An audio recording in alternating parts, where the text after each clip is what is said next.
From the moment it was released, Five Nights at Freddy's 4 has created more drama and YouTube essays than the rest of the franchise combined. And I knew that the second I started solving the franchise by playing through all the games in order, that this was gonna be the hardest video in the bunch. This one game not only scared Cass so bad she screamed, but it also made me start to lose it from trying to put together a story that is inherently unfinished and unreleased, thanks to that stupid box. Which means the only thing that me and the rest of the fans are reaching for is a hell of a stretch, because that's the only way that you're putting FNAF 4 together. Oh, don't believe me? Main character, constantly crying, wears a striped shirt, looks like the puppet, is not in fact the puppet. Also, gets bit by Fredbear. Oh wait, a bite? That must be the bite of 87. Nope, confirmed by Scotty C to take place in 83, just like the TV show. Speaking of the show, here's Fredbear and Friends, starring everyone except Spring Bonnie, even though he still has merch because this little kid has a plush. Oh, hold on, the character must have been pulled from the show because that was the suit that was used to kill the kids, right? Nope, because this game takes place at Fredbear's family diner before the missing children's incident. And do you now see the mountain that we have to climb here? Great, then let's bow in and try to put the puzzle of Five Nights at Freddy's 4 back together.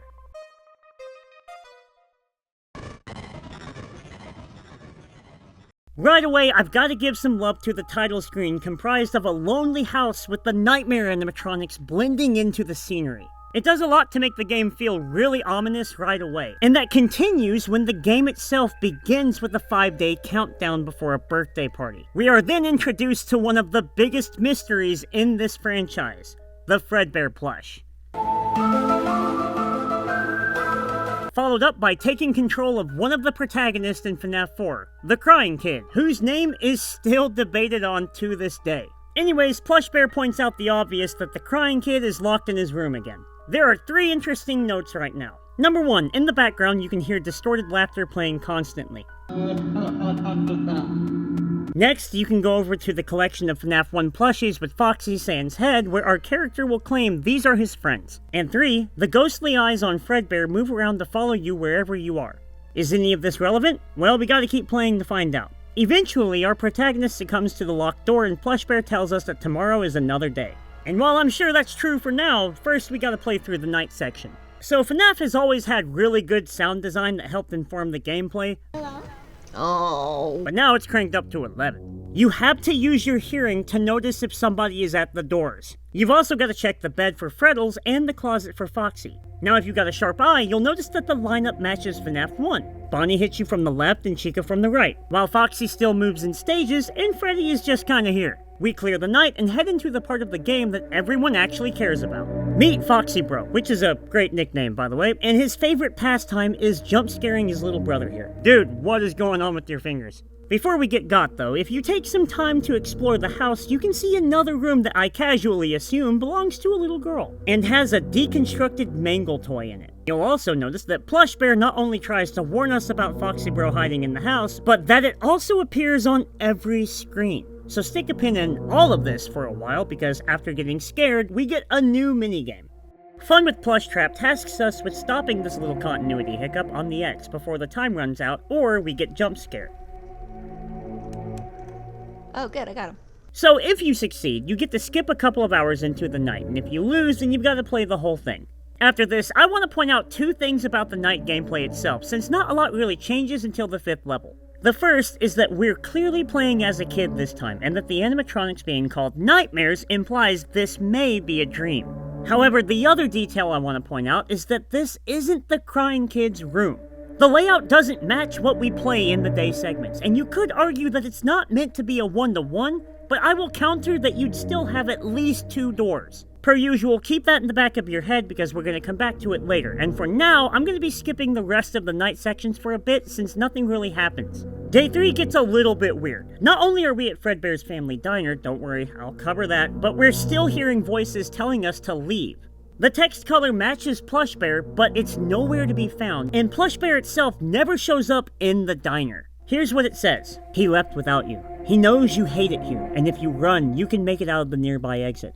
Now we can assume this voice is referring to Foxy Bro, but things get weird when we don't listen and try to go deeper. No, don't you remember what you saw? Hurry and leave. Okay, game, fine. We try to leave, and the guy in the Fredbear suit blocks the exit, so the voice then urges us to head deeper into the restaurant and find someone to help. Because apparently, you know what will happen if he catches you. And I hate to tell you this, FNAF 4, but no, I don't know any of this. I have no idea why I need help, nor do I remember what I saw, or what will happen if he catches me, and the game never tells us, which is part of why FNAF 4 is so needlessly cryptic.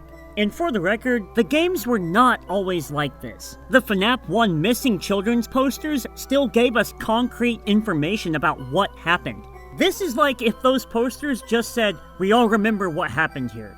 Or if FNAF 2's minigames just showed the car. And Scott had the balls to say there are no holes in the story, only holes in your understanding. No shit, dude. You put the holes there. On the next screen, the voice interrupts us and warns that if we're strong enough to get past them, we can find help. Instead, I say screw that and head backwards where we can find this Easter egg. Here is a purple guy wearing a badge and putting a spring bonnie head on somebody else. Cool. That'll be fun to figure out later. Well, let's head back in, get caught by Fredbear, I guess, and collapse into a crying fit. Nice. Time for night 3. And because I warned you earlier, night 3 is the same as night 2, so we're skipping it and moving right on to the day section again. Here we're back at the restaurant a day later, and once again the voices remind us that we're hated and need to bail. Trying to go the opposite direction brings up the same remember dialogue from yesterday, but unlike the previous attempt, we can actually leave the restaurant this time, where we are able to roam around and talk to 5 other kids about random stuff. This first kid has a spring bonnie plush that is also somehow a pinch hazard, and even though I have no idea how that's supposed to work, we can logically assume that Plush Trap is of the same make as this toy here. You know, minus the whole nightmare fuel thing. Moving on, this little girl tells us that the bots come to life at night and hide your body after we die. Then this guy laughs at us for crying under the tables all the time. Another little girl asks if we like her toy collection, and obviously not, since she's missing Toy Foxy. Also, yes, these are the same toy models as FNAF 2. Finally, this balloon kid tells the player that the birthday party everyone is talking about is the Crying Kids. So now we head home again, where Plush Bear warns us that our brother is somewhere in the house waiting for us. But if we head back to the TV room, you can trigger the Fredbear and Friends commercial that I was crying about in the intro. Next, I'm gonna go ahead and get jump scared so that we can start night 4. And then immediately skip it. The day section this time has the Crying Kid locked in a supply closet filled with nothing but Fredbear and Spring Bonnie parts. And this is probably the most contentious scene in the game, because there is something sticking out of the suit slumped here on the ground. I'll be honest with you, I'm not exactly sure what this is supposed to be, but I do have a guess, and I can at least break down the rest of the room. I'm fairly certain the skull, arm, and glove belong to Spring Bonnie since the shading matches the head on top. The other parts I'm admittedly a little more iffy on, since the thing in the middle looks like it could be another head similar to the one we see on Withered Bonnie, but then again it may just be a torso. And I have no idea why this final skull on top looks like a cross between Fredbear and the humans. And to address what may be in the suit, I just don't feel like the game gives us enough details to get the actual answer. I don't exactly think these are wires, because why would wires just be sticking out of the suit haphazardly? But then again, it may be just a rundown piece of equipment. I feel like the game wants us to believe it's a kid, but then which kid could it possibly be? Every new entry in FNAF feels like it's adding on to the overall body count, but the issue with FNAF 4 is that it really feels like it's supposed to take place before everything else. So I've got no idea, and we're gonna head right on into the next night. Because night 5 is where things change a little bit. Now the only opponent we face is Nightmare Fredbear. Cam. And even if I was wrong about Golden Freddy being a boss in FNAF 2, I'm fairly confident that the vibe is intentional here. Unfortunately, Fredbear isn't much of a boss, and we're able to move on to the day of the party. Foxy Bro and his homies decide to bully the Crying Kid just a little bit more by picking him up, dragging him across the restaurant, and then stuffing the kid into Fredbear's mouth, leading to immediate regret and a great meme. Was that the bite of 87? In all sincerity, this is one of the strongest moments in the entire franchise, and I really hope it gets adapted into the movies one day. Even the way the bully's head stopped laughing in time for the chomp, and the screen slowly fading into the main menu with no other reaction or text, sells everything so perfectly. There is nothing to analyze in this scene. A big brother simply took his bullying too far one day. So instead, let's tackle the final 2 nights. Night 6 has the first 4 animatronics appearing in the front half, and then Nightmare Fredbear takes over for the last 3 hours, which makes for a really dynamic and fun challenge, especially after how the last scene ended. I actually felt compelled to keep playing, just because I wanted to see the next cutscene that badly.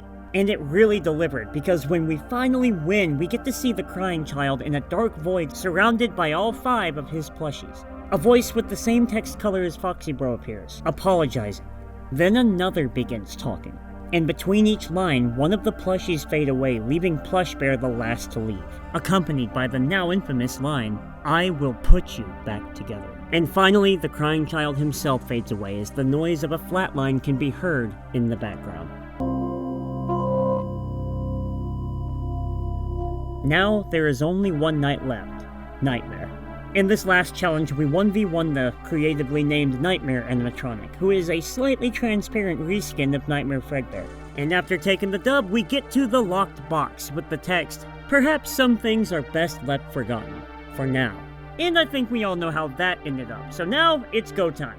As usual, let's address the Easter eggs, the Halloween update, and the Game Theory livestream first. Throughout the nights, you can see flowers, pills, or an IV bag appearing by the bed, and you can also hear the sounds of the original phone calls from FNAF 1 played in reverse.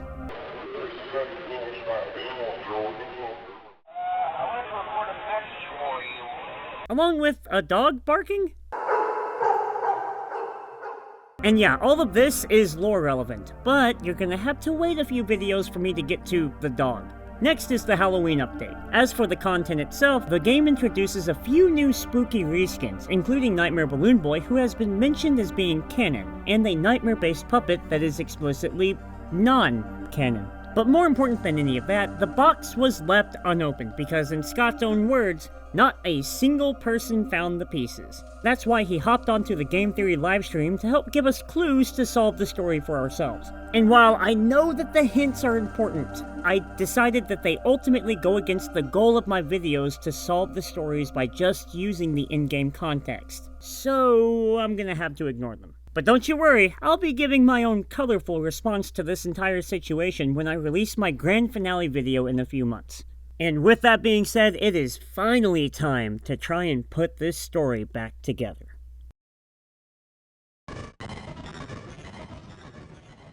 FNAF 4 is set in the year 1983 and is the story of this crying child, named Pending, and his jerk-ass older brother. Over the span of 5 days, we play as the crying kid until it counts down to the day of his birthday party. However, in the night sections, we actually play as the older brother trying to survive the nightmares that haunt him. And I've got 3 reasons for why I think Foxy Bro is the night character. The first reason is that we never see the older brother's room, and whoever's room this is has to have 2 doors. The second is that the Foxy plush in the night room doesn't have its head removed, and obviously the older brother is a fan of the character. And finally, we see the crying kid die at the end of the game after the prank. But getting back to the story, we see that the crying child is bullied regularly by his older brother, and he has a strong fear of the animatronics at Fredbear's family diner. He does, however, see the characters themselves as his friends, and his Fredbear plush, which may or may not be possessed, continues to warn him about various events throughout the week, and also alludes to terrible things that the crying child may or may not have witnessed, such as a spring lock failure since those suits are being used right now, or the death of another kid. We're also led to believe that these two have a sister based on this room, although she may or may not be in the game itself, despite the voice of Plush Bear appearing everywhere in the game. No amount of help is able to save the crying child from being picked up by his older brother and his friends and then being placed into the Fredbear animatronic's mouth only to be crushed.